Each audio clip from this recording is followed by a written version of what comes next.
Oi gente, tudo bem? Eu sou a Tuane Dias e no vídeo de hoje eu vou falar um pouco pra vocês aí sobre um dos meus animes favoritos da vida, que é Dororo.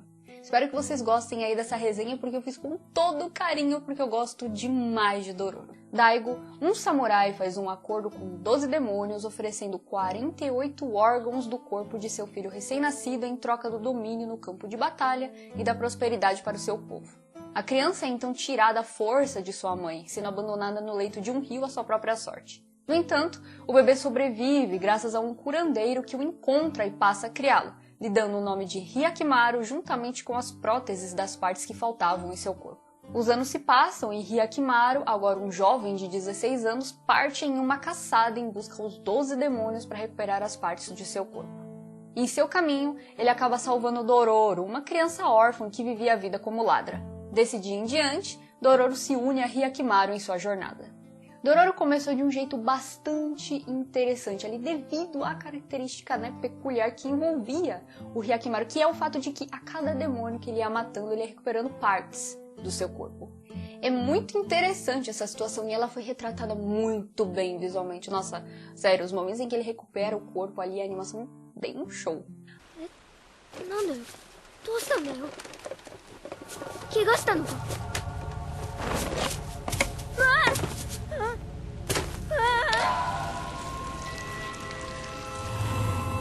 Além do fator realista que ia mostrando ali, a estranheza que o Hyakimaru tinha a cada parte do corpo que ele ia recuperando, principalmente a audição, que foi uma coisa com a qual ele demorou um pouquinho para se acostumar. Aniki! Aniki!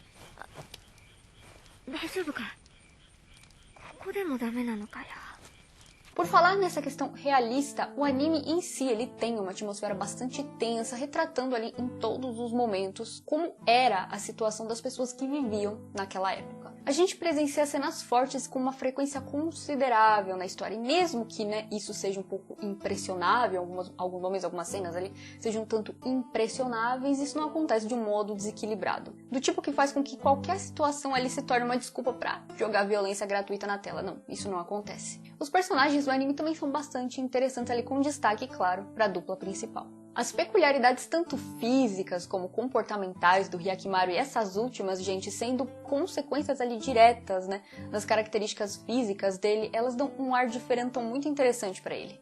Ele desperta muita compaixão na gente, além de uma facilidade de compreensão com relação a tudo que ele sentia e passava, principalmente porque ele é com certeza um dos personagens mais sofridos dos animes. Esse sofreu, viu? Eu adorei o Hyakimaru, ele é um personagem pelo qual eu tenho um grande carinho. Os traços dele são ótimos também, ele é um personagem extremamente bonito, sério gente, eu acho ele lindo pra caramba. Já a Dororo é uma fofura. A gente acompanha com certa frequência crianças nos animes, mas é sempre muito marcante quando um personagem infantil tem um carisma de fato infantil, e a Dororo esbanjou isso durante o anime inteiro. Todo o jeitinho dela retratou de um modo muito bem feito a parte mais interessante na personalidade que há numa criança. Graças à vida sofrida que ela teve, que ela tinha, na verdade, ela não tinha tempo para ser uma criança mimada ou cheia dos caprichos que são até compreensíveis aí para uma criança da idade dela. Ela é super esperta e tem uma inteligência emocional muito bem desenvolvida, tanto que ela é a grande responsável pelo equilíbrio mental do Hyakimaru, que mesmo sendo mais velho que ela em idade, era muito mais inocente, já que a situação física dele impedia que ele conhecesse e entendesse o mundo como ele era de fato.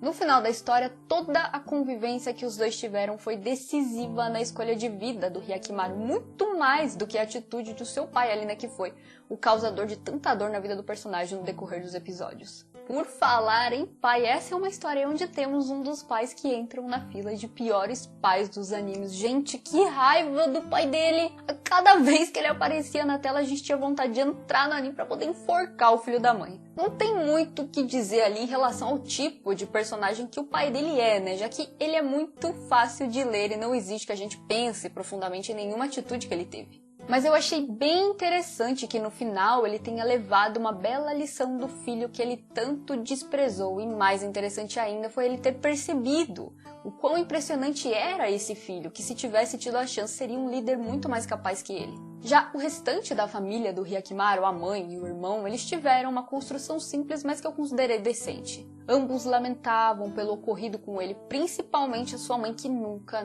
esqueceu Hyakimaru. Mas tanto ela quanto o filho mais novo nela, o irmão do Hyakimaru, eles tinham enraizado o mesmo pensamento do Daigo ainda, então eles agiram de modo cabeça dura durante um bom tempo. No entanto, eles conseguiram reconhecer isso e acabaram se redimindo no fim das contas. Já o mestre do Hyakimaru, que deu as próteses para ele, quem cuidou dele desde bebê, também tem uma história muito interessante. Eu gostei bastante da história de redenção que ele teve e do que ele fazia para praticar essa redenção. O laço dele com o Hyakimaru é bonito demais, gente. Aquela cena em que o Hyakimaru chamou ele de mãe foi uma das coisas mais bonitas e significativas do anime. わしは何者でもない。知ってる。これが何というものか。おっかちゃんだ。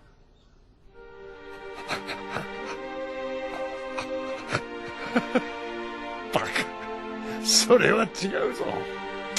Eu até entendo, de certa forma, as críticas que o anime recebeu ali, mas eu acho muito exagerado alguns pontos aí que uma galera costuma falar quando fala de Dororo. Eu já vi gente reclamando do fato do Hyakimaru ter ficado muito obsessivo ali, né, na busca ali pra tentar recuperar o seu corpo sem uma razão exata. Gente, como que sem uma razão? Como que sem uma razão? Gente, ele cresceu sem ter noção de basicamente nada. Ele não falava, ele não escutava, ele não enxergava. O menino não tinha nem o sentido do tato. A situação em que ele estava tornou difícil, né? Tornou basicamente impossível até mesmo uma educação moral pra ele, porque não tinha por onde ele assimilar esse tipo de coisa. Era difícil pra ele ir assimilando ali de fato as experiências que ele ia tendo no dia a dia da vida dele ali, de uma forma, né, como deve ser, porque, poxa, né, como que ele ia raciocinar direito, gente?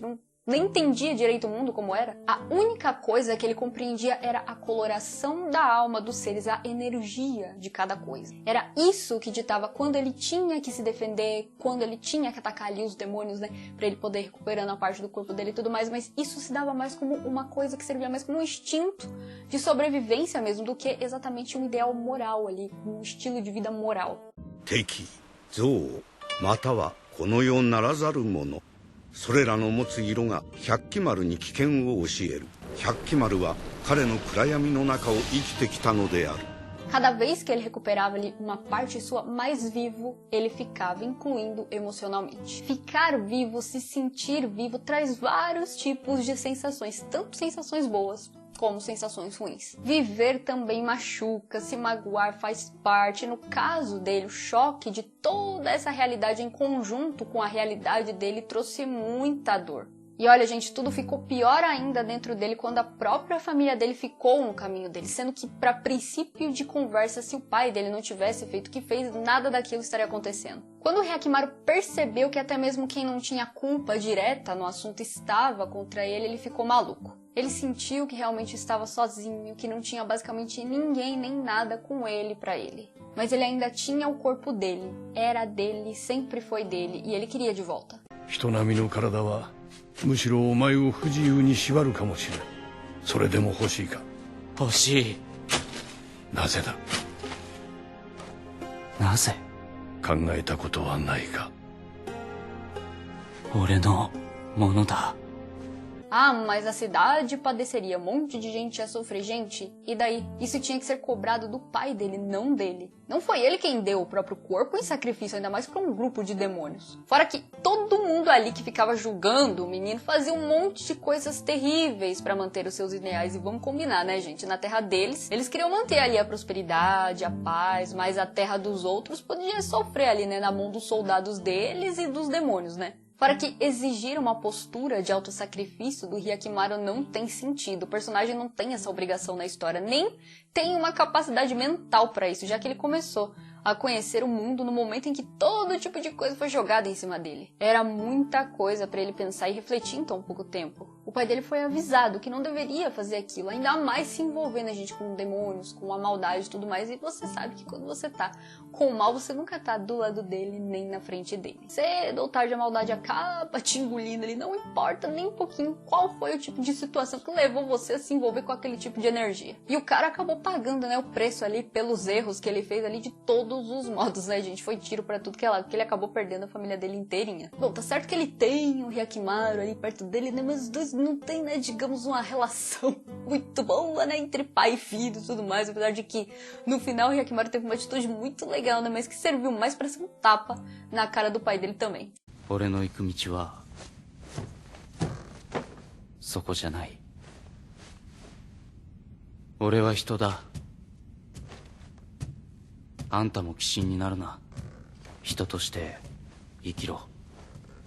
Fora que o pai dele acabou vendo o próprio povo padecendo ali, né, sofrendo as consequências ali do erro que ele começou, né, que ele fez lá quando o filho dele nasceu. E ele sabia que tudo aquilo era por causa dele. Queria jogar nas costas do filho dele, mas ele sabia, assim, que aquilo tudo era culpa dele. Foi o mesmo caso do cara, né, daquela vila que dava os visitantes da vila ali pros demônios comerem ali em troca da cidade dele prosperar. Mas aí foi, o demônio morreu e a cidade dele padeceu. Quando você se torna alguém que justifica tudo, qualquer atitude sua em troca de uma coisa, você perde os escrúpulos. E a vida, ela cobra de um modo muito mais sério esse tipo de posição moral. Toda ação gera uma consequência. O ser humano adora um atalho, né, gente? Vamos combinar aí. No caso de Dororo, esse atalho era fazer os pactos básicos lá. As coisas davam errado, o povo ia lá, vou fazer um pacto e tudo mais. E no final foi engraçado que até o povo que julgava o Hyakimaru, tanto porque ele queria recuperar o corpo, quanto o pai dele também julgava o pai dele por ele ter dado o corpo do menino ali em oferenda, acabaram fazendo a mesma coisa, né? No final você vê, tipo, o irmão dele ali com o olho a mais, era o olho dele, né? Se não me engano, acho que sim.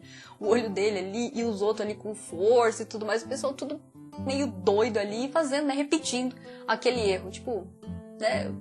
Inteligência, né, muito grande, né, pessoal, né? Quando o Hyakimaru viu que ele não tinha nada pra chamar de seu, ele agarrou com unhas e dentes a chance de recuperar o seu corpo. A história não precisa explicar isso com todos os detalhes possíveis pra quem assiste. A gente tem que ler as entrelinhas da história que a gente acompanha. Não é só quando um personagem diz algo diretamente que a situação está ali.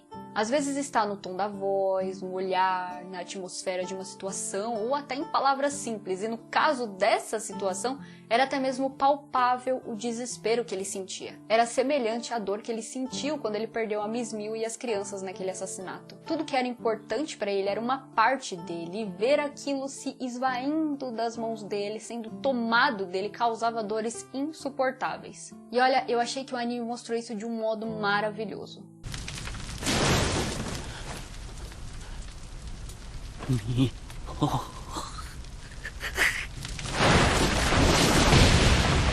Eu também não achei a história nem corrida nem arrastada e achei que teve um final muito satisfatório. Eu só confesso que eu gostaria que eles continuassem juntos ali, que não fosse necessário, né, uma separação, mas eu também compreendo bastante porque isso aconteceu. Foi necessário, né, gente, pro Hyakimaru ali, pra ele poder se desenvolver como ser humano, pra ele se tornar ali muito mais humano, né, porque até então ele não tinha muito, né, como lidar com os sentimentos humanos de uma forma tão aflorada como de fato, depois que ele recuperou o corpo dele, toda aquela situação se deu. E também com as consequências, né, que ele tomou e tudo mais, observar as coisas, os pontos em que ele errou, né, crescer de fato como ser humano. Eles precisavam ali de um tempo, né, separados, ele principalmente precisava realmente de um tempo sozinho ali pra refletir sobre todas as escolhas que ele teve e que ele ia ter na vida dele daqui pra frente. E olha, eu gostei demais que a cena final mostrou ali os dois se reencontrando depois, né, de anos ali. Acredito que foi um tempo considerável ali, porque o Hyakimaru já mostrou, né, a aparência mais velha, a Dororo cresceu pra caramba. Mas a parte boa, né, gente, é que fica subentendido pra gente que a partir daquele reencontro eles vão ficar juntinhos aí. Eu particularmente não me importo muito com como eles ficaram juntos, porque eu acredito que pelo flashback a gente observou uma envelhecida boa deles, porque pelo Hyakimaru você percebe bem também, o rosto dele mudou bastante. Então eu acredito que tem uma grande chance ali sim dela ser maior de idade. Também não significa que eles vão se reencontrar e ficar juntos de imediato ali pra galera que pensa neles romanticamente ou pra galera que é contra, gente, não significa que eles se reencontraram e que vão ficar juntos ali como um casal logo de cara. Também não é assim, né? Tem que ver, tem que conversar e tudo mais. Quando vai ver 2, 3 anos se dá no futuro, às vezes, pra você namorar. Dororo é um anime ótimo, com lições de vida, com personagens bem feitos, com histórias de redenção muito marcantes e com uma dupla de protagonistas muito cativante. Esse é um daqueles animes do qual eu sempre vou falar com muito carinho. E como está aí no título desse vídeo, ele é um anime extremamente lindo. E olha, gente, com uma senhora abertura, hein? Porque, nossa, eu acho a abertura de Dororo espetacular. Pra mim, né, tá ali no meu top 3, né, mas eu acredito que mesmo que não esteja no seu top 3, pelo menos no seu top 10, Eu garanto que tá, eu garanto que tá. E é isso, gente. Eu vou ficando por aqui. Eu espero que vocês tenham gostado aí da resenha que eu fiz de Dororo, que é um anime realmente pelo qual eu tenho um carinho gigantesco. E olha, se você não assistiu Dororo, mas você assistiu esse vídeo, eu procurei dar o menor número de spoilers possível. Tem muita coisa assim que eu disse, mas muita coisa fica subentendida que você vai entender de fato quando você assistir o anime. Mas mesmo se você considerar esse vídeo lotado de spoiler, mesmo assim, eu recomendo demais que você vá atrás de Dororo e assista, porque é um anime que vale super, super a pena. E tenha a sua opinião pessoal sobre ele. Não vai atrás de crítica nem de elogio demais, tenha a sua própria opinião. Se inscreva no canal e ativem o sininho da notificação. Me sigam em todas as redes sociais. Eu deixei o link para todas elas aqui na descrição desse vídeo. Só vocês abrirem aí a descrição do vídeo que tá com o link tudo certinho para todas elas, beleza? E é isso, gente. Até o nosso próximo encontro. Tchau, tchau.